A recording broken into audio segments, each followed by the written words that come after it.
This business is like the Wild West. Gold, silver, rare coins, lost treasures of history. You never know what's gonna walk through that door. Okay, so you got 130 bucks here. Watch this. I'm Evan Kale, and this is Pawn Man.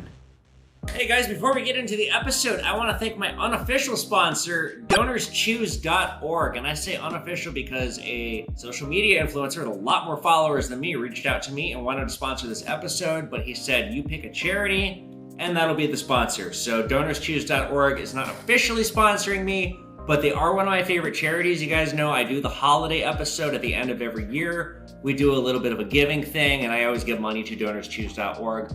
Go help them out, you guys. They're a fantastic charity. They're a service where teachers in impoverished school districts or just teachers who need more money put their projects up, and you guys can go and pick and see what teachers need money for and go fund their projects. It's really fun. Kind of terrible that it has to happen. Teachers should just get paid more and schools should be properly funded, but that's neither here nor there. So DonorsChoose.org, go support them, and let's get into the episode. You got a sword? Well, I was here, so I ended up laughing a 10 karat gold ring at DMV. I went to go get my license. Yeah. And I came here, it was in my lap. Okay. Interesting. And then on the ground, they said 45, I'm cool with that. And then I wanted to bring this. Who quoted you that? The old guy and the old dude and the lady over here. Oh, this guy? Yeah. The one that I used to work And for? I want to give you a crack at this because, like, What's that? I got a couple cosplay people, but. Oh, it's just a cosplay sword? Well, I mean, it's like the high end of the line for like the fake swords. Yeah. I've never bought anything like this. What were you trying to I get have on a it? Spartan hat too. Oh yeah? It's like actual metal and shit. Let's go for practicing. I don't know. Huh. Huh. I have, yeah, something like that. I have no idea what these, let me look them up. So if I bought that, I'd have to ship it, which would be a pain in the ass. Yeah. I bet it would cost me 20 bucks just to ship it. And these, like, I have really bad luck on Invicta watches. Shit, I give you 50 bucks for everything. G60? No, I don't want to. About 15. If I come back in a month, I can buy it back for 60. Well, then that means that I just deposit, like, no, I don't want to do that. I want to make money. Okay. All right. 50 bucks? Yeah. Okay. Okay, we'll do that. Let me get you cash. Huzzah! 60 bucks. All right, have a good one. See you in a little bit. He's from the old shop, or he's a customer that he was selling a lot of junk silver for a while. He usually is peddling shit. Last time I dealt with him, he fucking wheeled some car rims in here, and like, I don't do that shit. He's got these big items that, like, you know, like, I don't want to buy that shit. I don't want anything big and heavy. So like, this is not my cup of tea. I could probably get 40 or 50 bucks on this thing. I bet the watches, I'll probably get 20, 30 each. I'll make about 20 bucks on this deal. I more did it for the content. Yeah, if you guys see Invicta watches, stay away from them. They're kind of a scam. They cost over $100. Usually they cost in the twos. And resale on them is dog shit. Yeah, I mean, I won't make much on this deal, but for the content, Sure enough, I got 58 bucks on this thing. I made one TikTok, and the TikTok I made, I wasn't even advertising it. I just did this for one frame of the TikTok for like one quick second, and sure enough, I knew that this would generate some interest, and it did. I got 58 bucks. So that's all my profit back, and now I own the watches for free. I bet shipping this will be about 10 bucks, so yeah, I was like right on the money with what I thought I was gonna make on that deal. Pun intended. It's not even a good pun. God. Boy, I bit off more than I could chew, gang.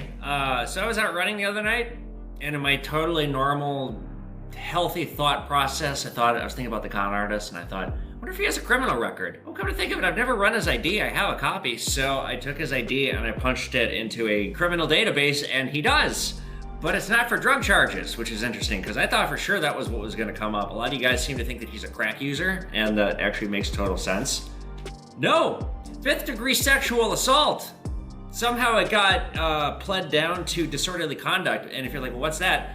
That's involuntary penetration. He's given me a Herbert vibe, Family Guy Herbert from the get-go. Don't you mouth off to me or I'm gonna slap you right in your penis. And yeah, fucking, I wasn't expecting that. I don't think it was with a minor, because I don't think there's any, like, it appears as though, and I couldn't find much information, it happened almost 20 years ago. But it appears as though he got it dismissed, and it's very under lock and key, so I probably can't see the exact details of what happened, but Jesus Christ. I told you guys he was a scumbag. Just totally different kind of scumbag than I imagined.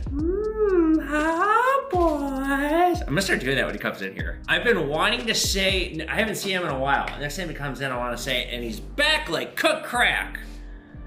And he's not gonna know what that means, and then if I make some Herbert jokes around him, he's not gonna know what that means. And he's gonna tell me how times tough is. Oh, here's the other thing. I Google Earthed his address.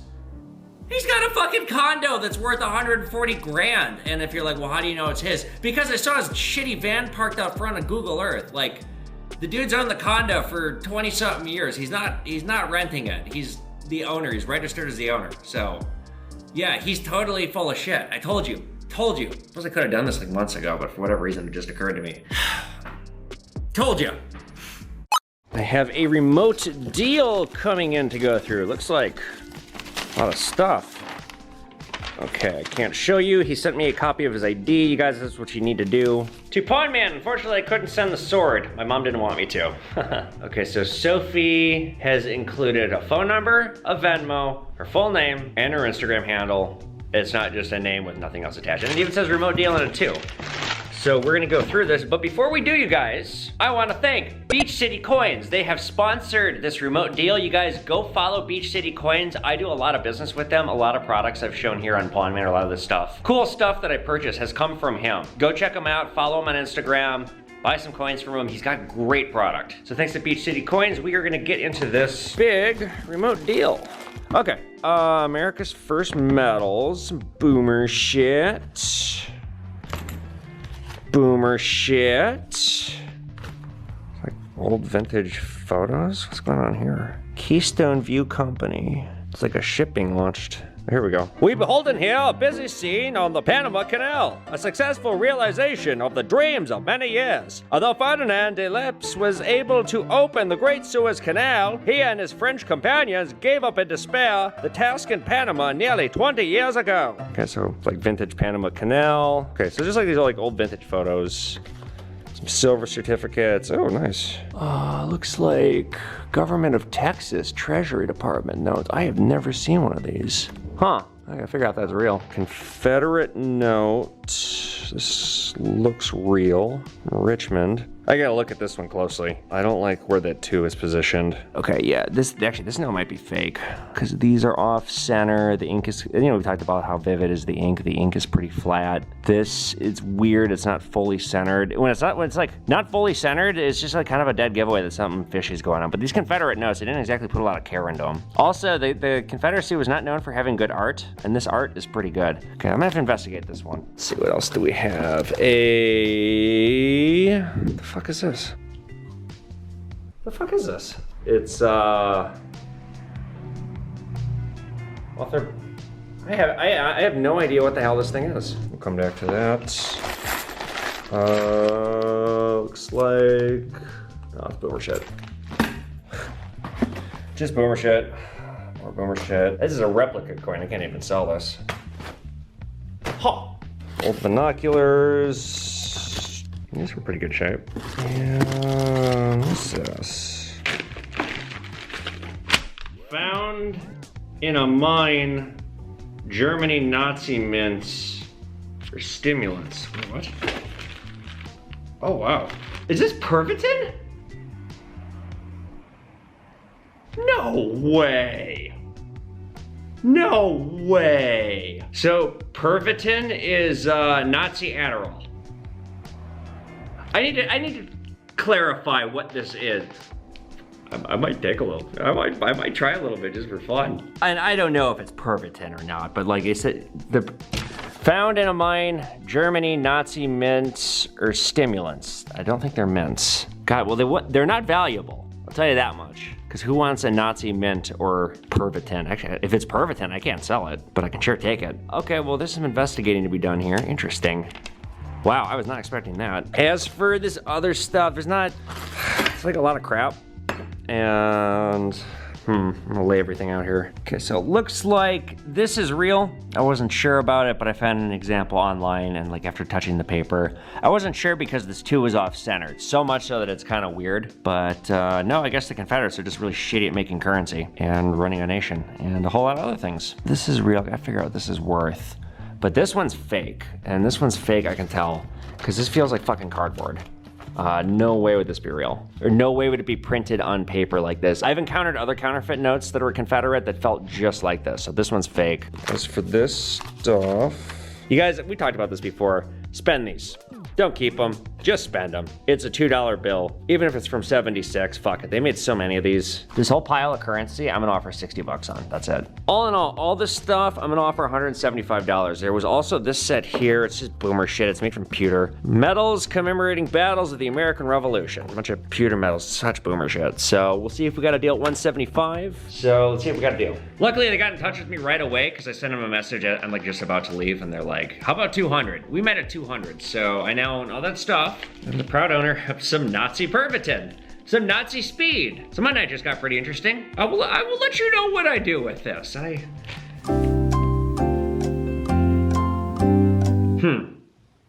Yeah, there's some thinking to be done here before I just go take a Nazi speed. I need to sleep on that. Time to go. The next day. Okay, so now that I have this, let's talk a little bit about the Nazis and their use of methamphetamines during World War II. So in the 1936 Berlin Games, there was a little bit of a doping scandal, believe it or not, but it wasn't the Nazis, it was the Americans. They were using Benzedrine to enhance their performances, and Benzedrine is an amphetamine. German chemist Friedrich Hauschild thought that he might be able to synthesize something similar. And thanks to the help of Berlin pharmaceutical maker Tamler Werke, he was able to synthesize methamphetamines for the first time. That's right, meth comes from Nazis. In the winter of 1937, they had a product on the shelves called Pervitin. You didn't need a prescription, and they even sold it cooked into boxes of chocolates. You just eat the chocolates and it's got meth in it. It became an instant hit thanks to aggressive marketing and the fact that it's meth. And to quote the show Weeds, drugs solve themselves, biscuit. You ain't shit. These took off instantly. So where did the Germans start using this in their military? In 1938, medical doctors start administering Pervitin tablets to the 3rd Tank Division that were advancing into Czechoslovakia. But where it really ramps up, where they really start using a lot of this on the battlefield, was the invasion of Poland a year later in 1939. See, it was a great success in 38, so they thought, well,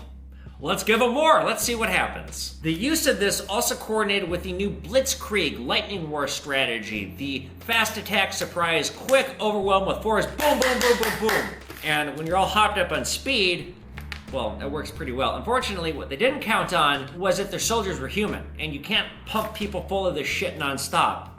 That which goes, take it from somebody who's used a lot of drugs, that which goes up always comes down, and boy, the crash sucks. It really sucks. Part of the problem, the cracking of the Blitzkrieg strategy, see, it worked really well in Poland, but then they kept trying to do it, and it worked in Paris, but then it did not work on the Eastern Front in Russia. Part of it was, this had horrible side effects, the repercussions of it. You know, soldiers have to sleep, they can't eat, they're on this shit for 4 days and they can't function for 4 days. I'll read a brief quote here. Historian Peter Steinkamp puts it like this. Quote, Blitzkrieg was guided by methamphetamines, if not to say that Blitzkrieg was founded on methamphetamines. So it wasn't just the ground fighters that were getting this, they were giving this to pilot, the Japanese were using methamphetamines for their kamikaze pilots. You might have quick, immediate results, but long-term it strings their soldiers out, it just cooks their brains. Soldiers wouldn't feel pain, they can march for days at a time, but like I said, that which goes up must come down. Also, by late 1939, early 1940, they start to realize that there are some serious physical repercussions to abusing this, that it's not all fun and games, that the side effects are really bad. So Pervitin goes from being an over-the-counter item to something you need a prescription for. They start cracking down on it a little bit more. But I mean, come on, the warnings fell on deaf ears. It's like, okay, party pooper. And there was a so-called stimulant decree issued in April of 1940. And it was, you were basically ordered to take these. You had to take 1 to 2 of these as needed to stay awake. Soldiers in the Air Force called these Stuka-Tabletten. Stuka, it was named after the bomber of Germany. It was kind of the symbol of the German Air Force. It's what allowed them to, one of the reasons that allowed them to crush Poland so fast. Those on the front line called them Panzerschokolade, Panzer chocolate, tank chocolate. Others called them Hermann Göring Pillen, Hermann Göring pills. Which is funny because Göring was more into heroin than he was shit like, well, he's probably into everything, but I think he was mostly strung out on heroin. He probably wasn't doing a whole lot of this because he was a fat fuck. Hitler has only got one ball, Göring has two but very small. So the use of methamphetamines like this, like I said, the Empire of Japan was doing it, even Americans were doing it, but the Nazis were doing the most meth in World War II, by far. Some of the high-ups in the military noticed the health repercussions that their soldiers were having, and on July 1st, 1941, they attempted to classify Pervitin under the opium law because Germany had cracked down on opioids. However, at that point, you've got an entire army addicted to meth. Obviously, it didn't do anything, and at the end of the war, they actually kind of doubled down. They had a new drug. It was codenamed D9. Get this. It contained 5 milligrams of cocaine, 3 milligrams of Pervitin, and another 5 milligrams of a painkiller called Eucadol. Eucadol is a morphine-based painkiller. Now, Hitler had this dream of turning his soldiers into, like, superhuman robots, and apparently with this D9 shit, he came pretty close. However, before this wonder drug could go into mass production, and apparently, according to people who took it and people who saw people take it, yeah, it solved all the problems that came about with this. It really made their soldiers like super soldiers. They could not put it into mass production in time. The war came to an end just as it was coming out, so it never really reached the masses. It's probably for the best. So today, we know this drug is methamphetamine. Again, what I wonder is, does it expire? You guys ever seen Wolf of Wall Street? They're popping, I think they're popping Quaaludes that are expired in that movie. Steve Madden. There's a really good chance I'm gonna take these. At least one of them, just to see what happens. But that's the magic of Pervitin. The Nazi wonder drug that they still lost the war on. Fuck it.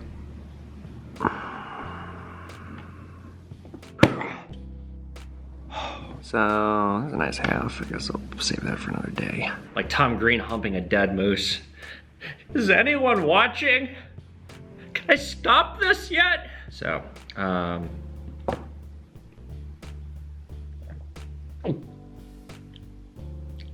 now we wait. It's worth noting I have removed my firearm and put it away. No guns today.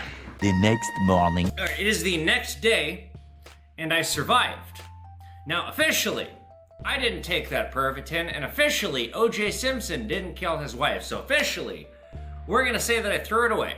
I did the right thing. But unofficially, if I had taken it, I would say it was like Diet Adderall. It was coming in waves. It was like, yeah, like I'm on amphetamines, to like, I feel kind of shitty and I'm tired. And then like, yeah! So I think that has to do with the fact that it's 80 years old and like obviously it's broken down. And the other one, I'm gonna just throw in a bank vault and forget about it, because like, it was pointed out to me yesterday that what I have is probably more rare than a Quaalude. And if you know anything about drugs, you know that that's like the holy grail of drugs. Also as rare as the holy grail. There's very, very, very few of them still out there. That drug, that Pervitin, it's like an antique sports car. It doesn't go terribly fast. But when's the next time you're gonna be able to drive an antique sports car? You're sure enjoying ripping around in it, albeit you're not going as fast as you would in a modern car. That's what that was like. Honestly, I'm glad I was able to experience it, especially because I wrote about it.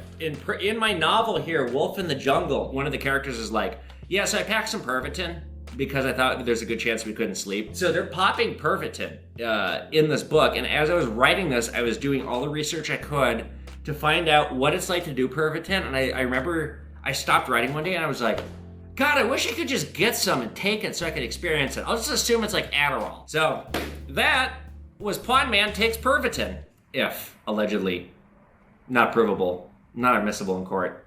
Well, this has been very annoying. Somebody who doesn't speak any English has been calling here all day today. They speak Spanish, and I've been like trying to use Google Translate to help them get there. They've been calling nonstop, and it's like, they just want to know how to get here. But I was on the phone for like 10 minutes trying to explain how to get here, trying to like use Google Translate to like give them directions, and it's like, you use a smartphone to call me, just punch it in.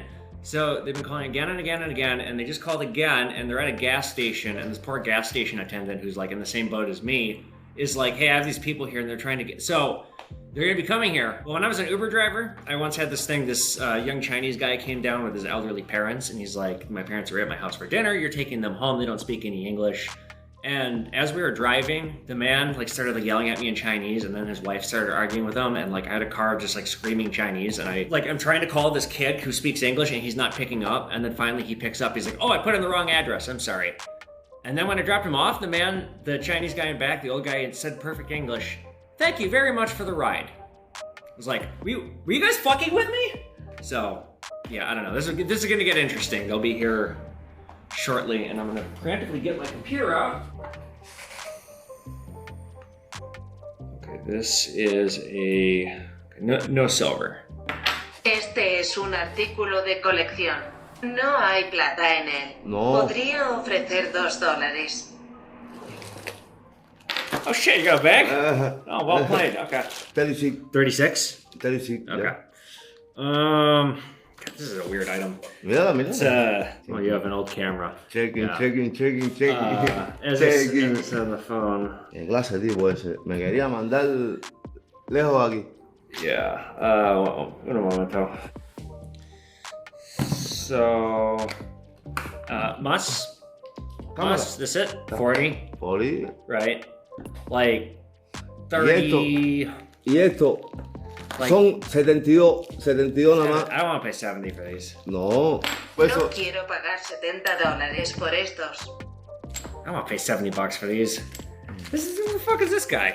Who's this guy? I don't know who this guy is. This looks like something like you grabbed at like an open house or something. Sí, You no, just like pero emptied bro, the guy's ads. bro, la cámara 60-40. But I want it together. Yeah, 100. 127. 80 y No. 40. Coño. No, because then you want a 120. I don't think I can get 120. 110, vaya. 110 aunque sea. 100.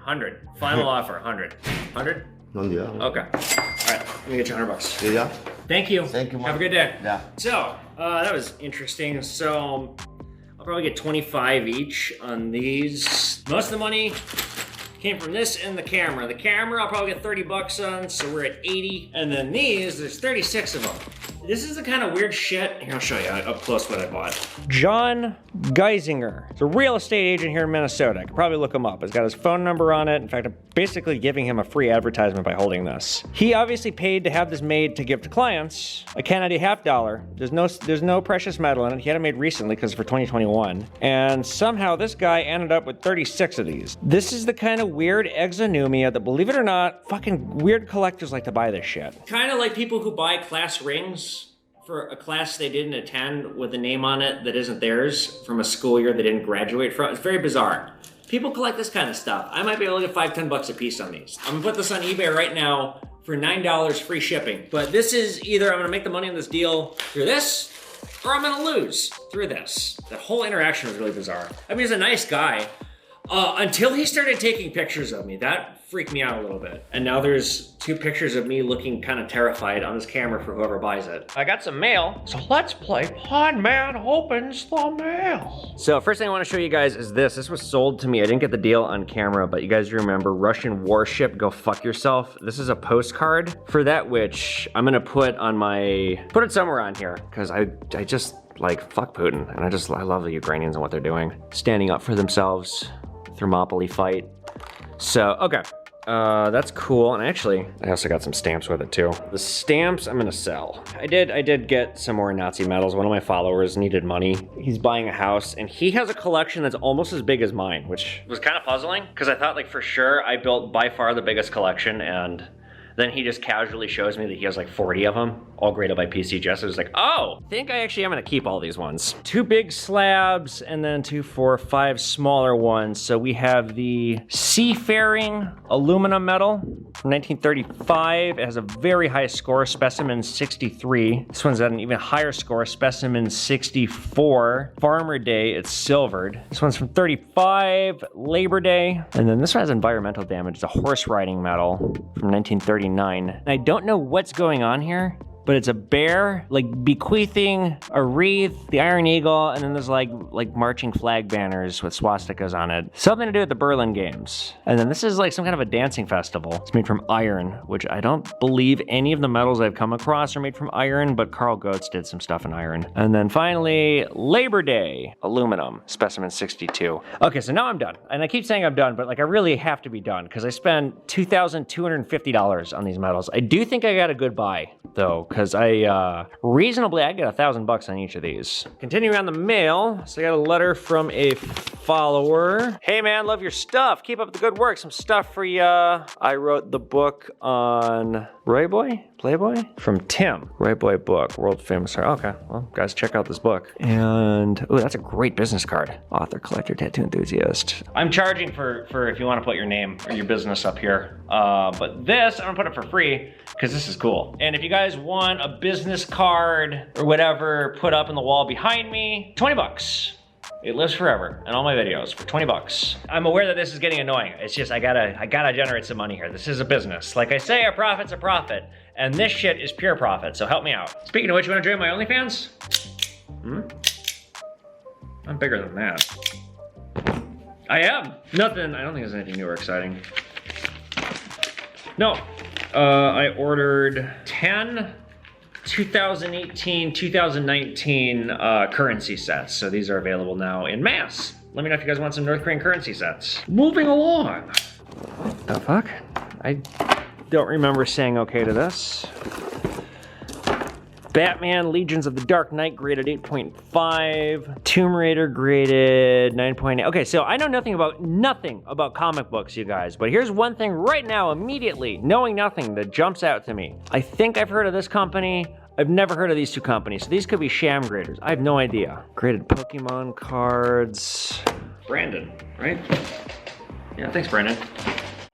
All right, you guys, before we get into the monologue, I again want to quickly remind you, please go support DonorsChoose.org. They are a fantastic organization. Pick a classroom, pick a teacher's project, make a difference in a kid's life. It's super easy, super fun. Help them out. And now with that, let's talk about shipwreck treasures. Yarr! With an estimated 3 million shipwrecks unaccounted for still at the bottom of the ocean, with an estimated $60+ billion in loot, it's no wonder there's a lot of intrigue surrounding shipwrecks. They are fascinating historical tales that often end terribly. Usually why we're drawn to shipwrecks is because it ends in really bloody disaster. Now, something that you guys may not know about shipwreck items, it may seem kind of common sense. I myself had no idea when I got in this business. There is a massive collector premium on anything shipwreck. Low end, a shipwreck coin is gonna cost you about $100. And when I say coin, I mean the shittiest, most beat up, low quality coin. You can barely tell what it is. Entry level's about 100. There's a single gold brass doubloon that sold for $7.4 million. That's 24.2 grams of gold. Melt value on that's about $1,380. So just given how disproportionate the sale price is versus the actual gold value, you see where the historical intrigue can drive up the price. Now, we are fascinated by shipwrecks, not just because of the disaster that surrounds them,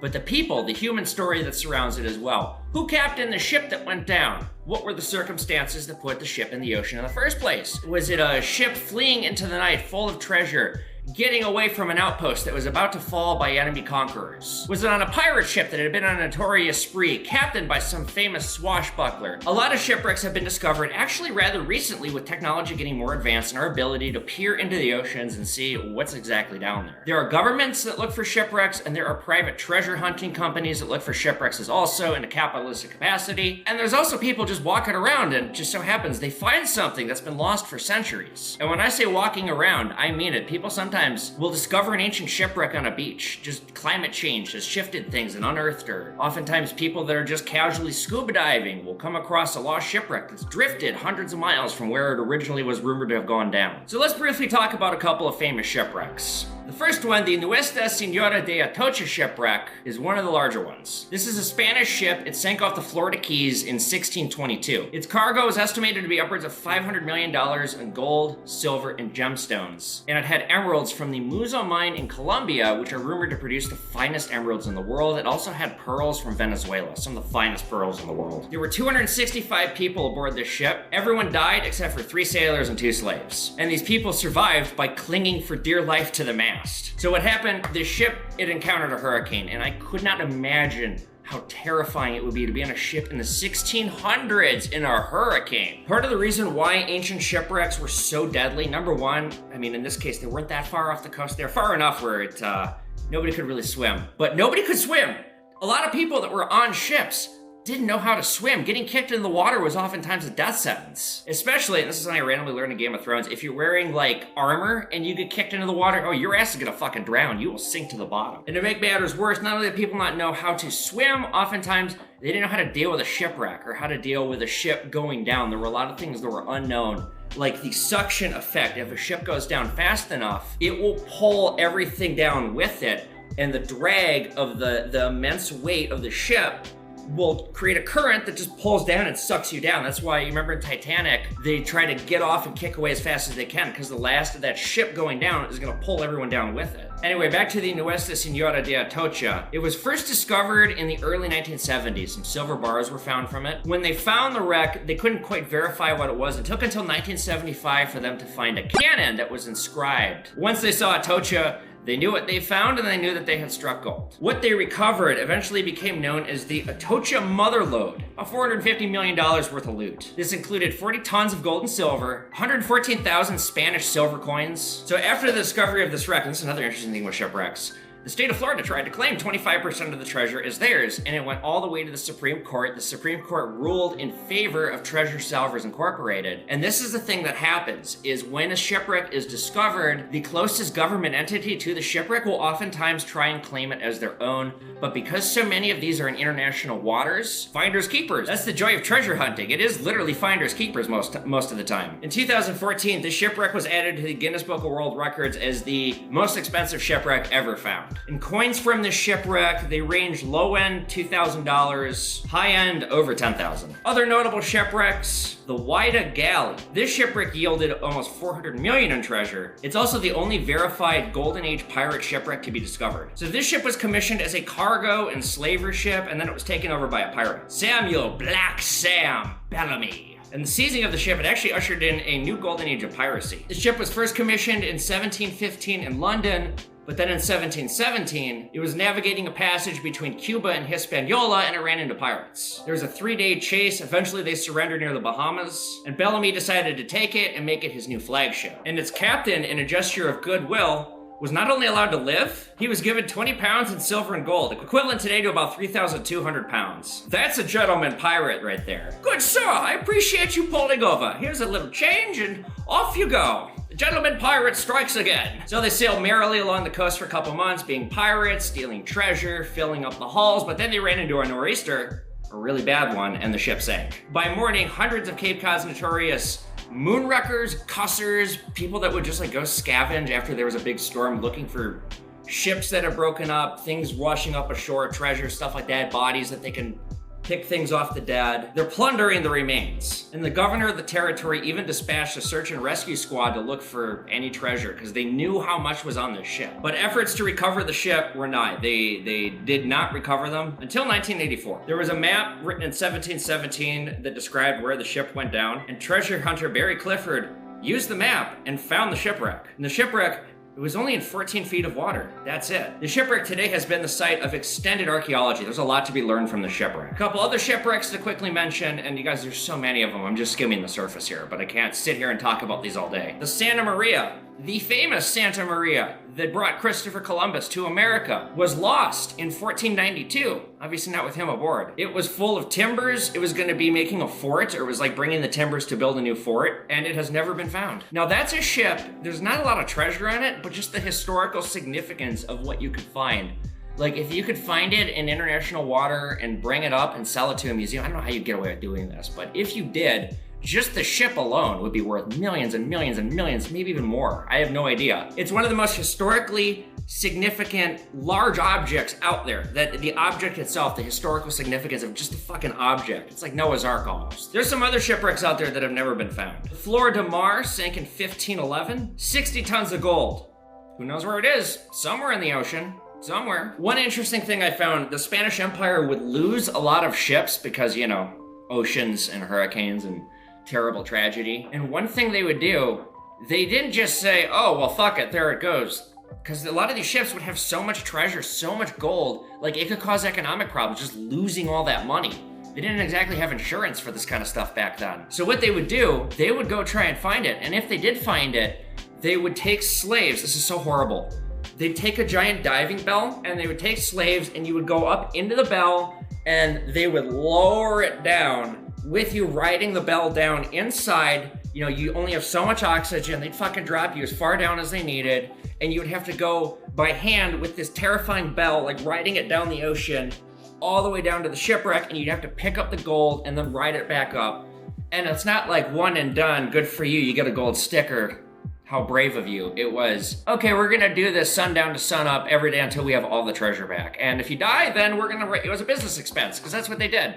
They recorded deaths as business expenses. One more for you guys. The Russian pirate captain, Gregory Dwargstov, if I'm pronouncing that right. He was captain of the Hislop ship. The Hislop, it was the fastest ship in this pirate fleet, and he was part of this big stealing association of pirates, like a little pirates guild, if you will. And so he'd say, my ship is so much faster, why don't you let me hold on to your gold and I'll store it for you, and that way nobody's gonna seize your gold. I'll bury it for you, and you can just pay me to do that. And because we're all friends here, because we're in this pirates guild, you all trust me. And everyone trusted him. So it's not that he betrayed anyone. It seems to me he was actually as good as his word. But in 1892, he buried 150 gold cans in rural Alaska. The remote islands, like Aleutian Island area, is one of the most inhospitable places on Earth. It is so cold and isolated and just, it's frozen hell. To be specific, he stored the gold in the Attic Islands. Upwards of $350 million adjusted for inflation. In World War II, the Japanese had these islands and like the US kind of defended them a little bit, but not really. They just let Mother Nature push the Japanese out for the most part. But a soldier in World War II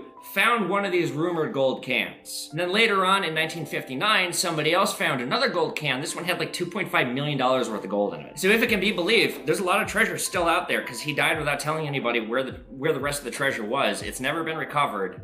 However, these islands are still mined from unexploded bombs from World War II. And like I said, they're so remote and they're so dangerous, like good luck. And that's the problem with treasure hunting in general. Not just this, but it is so expensive to undertake a treasure hunting operation. Honestly, you're better off buying like lots of scratch-off tickets, trying to hit it that way, because if you don't ever find your treasure, you're just gonna spend an insane amount of money looking for nothing. Now, there's some other wrecks we could talk about. I didn't really have time to get into. Titanic, I'm sure you can think of some at home. Maybe we'll do a part 2 on this. This is just to skim the surface. But what I wanna conclude with is, and I do this with a lot of segments, be careful. Just because you see a certificate of authenticity that something came from a shipwreck does not make it so. Let me show you this. So this was sold to me about 9 months ago, and I paid $700 for this set. Certificate of authenticity from the El Cazador, and it's all the information about what happened to the El Cazador.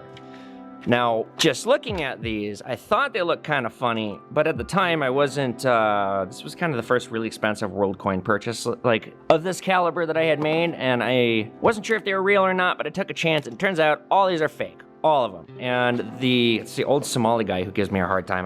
I've told you guys about him on the show. He said he'd pay me back, and as of right now, he's paid me $250 back from $700. So I'm out $450 on this thing. So I would say, in conclusion, unless it's from PCGS or NGC, just don't believe it. And be careful with this stuff. It's really easy to get excited over shipwreck treasure.